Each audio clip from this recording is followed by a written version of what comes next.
एक ओढ़नी वाला कुछ कार्यक्रम भी शायद शुरू किया जी, जा रहा है या गया है? जी। जी। देखिए, मंगल इस समय नीच राशि में स्थित है और अपनी वक्री चाल भी चल रहा है। अमूमन 45 दिन, 47 दिन के आसपास मंगल अपना राशि परिवर्तन कर लेता है।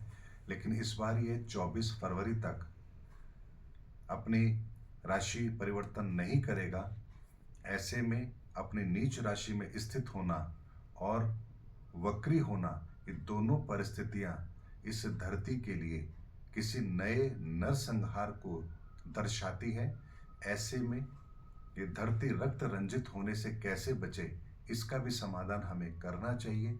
और इसी के लिए एक छोटा सा समाधान ईश्वर की कृपा से हमें मिला भी है कि एक लाल रंग की ओढ़नी को हम लें। 2.5 गज की होती है। अगर लाल रंग की ओढ़नी मिल जाए बहुत अच्छी बात है। अगर ओढ़नी कहीं नहीं मिल पाए तो 2.5 गज का हम लाल रंग का कपड़ा ले सकते हैं, सूती कपड़ा ले सकते हैं। कहीं भी ऐसे स्थान पर जहां जमीन है, खेत है, खलियान है, जंगल है, कहीं पर भी जाकर उस ओढ़नी को बिछा करके वहां धरती माता को हम प्रणाम करें। उसके बाद 16 दाने चावल के उस ओढ़नी पर डाल करके उसको चढ़ा करके वहां फिर पुनः हम धरती माता को प्रणाम करें और धरती माता से प्रार्थना करें। यही हमें एक छोटा सा उपाय करना है ताकि धरती रक्त रंजित होने से बचे और कम से कम मानवता की हानि हो। तो ये प्रोग्राम जी कब से शुरू होने जा रहा है? जैसे ही आपको ये संदेश मिलता है, आपको ये उपाय करना चाहिए। घर के अंदर अगर 10 सदस्य हैं तो 10ओं को अलग अलग ये उपाय करना है। हर व्यक्ति अपनी अलग चुनरी लेगा और चुनरी का उपाय करने के बाद आपने अपने घर आ जाना है। आपको वापस चुनरी नहीं लेके आनी है। कोई उसको ले जाता है, यूज करता है, वो करे, इसमें कोई दिक्कत नहीं है। आपने ये उपाय करके धरती माता को चुनरी ओढ़ा करके आपको अपने घर चले आना है।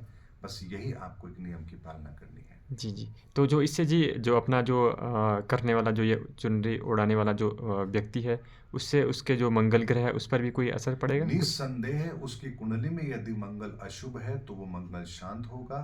मंगल शुभ है तो भी उसकी उस स्वभाव में जो उग्रता पैदा होगी उसमें कमी आएगी। साथ ही धरती माता को चुनरी उड़ाने का मतलब है कि हम इस धरती को रक्त रंजित होने से बचा रहे हैं।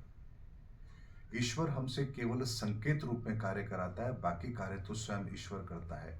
और यही संकेत ईश्वर ने इस समय हमें दिया है कि हमें धरती माता को ओढ़नी उड़ा करके इस धरती को रक्त रंजित होने से बचाना है।